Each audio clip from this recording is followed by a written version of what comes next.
ભારતના બંધારણના ઘડવૈયા ડૉક્ટર બાબા સાહેબ આંબેડકરની જન્મજયંતિ નિમિત્તે ભુજ શહેરમાં વાલ્મીકી સમાજ દ્વારા શ્રદ્ધાપૂર્વક ઉજવણી કરવામાં આવી હતી। આ પ્રસંગે સમાજના આગેવાનો અને સભ્યોએ એકત્રિત થઈ ડૉક્ટર બાબા સાહેબ આંબેડકરની પ્રતિમાને ફૂલહાર અર્પણ કરી પુષ્પાંજલિ અર્પણ કરી હતી। કાર્યક્રમ દરમિયાન હાજર લોકોએ તેમના જીવન અને કાર્યને યાદ કરી સમાજમાં સમાનતા અને શિક્ષણના મૂલ્યો અપનાવવાનો સંકલ્પ કર્યો હતો। આ ઉજવણીમાં મોટી સંખ્યામાં સમાજના લોકો ઉપસ્થિત રહ્યા હતા। મારું નામ રાજેશ એલ વાઘેલા, હું કચ્છ જિલ્લા અધ્યક્ષ।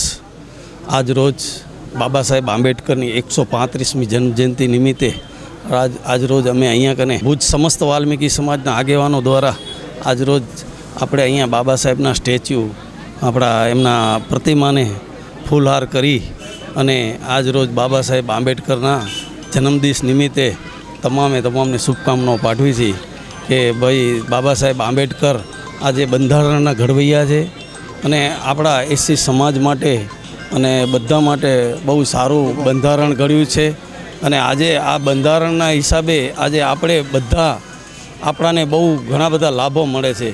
તો બાબા સાહેબ અમર રહે અને આપણા ઉપર ચાર હાથ રહે એવી મારી શુભકામનાઓ।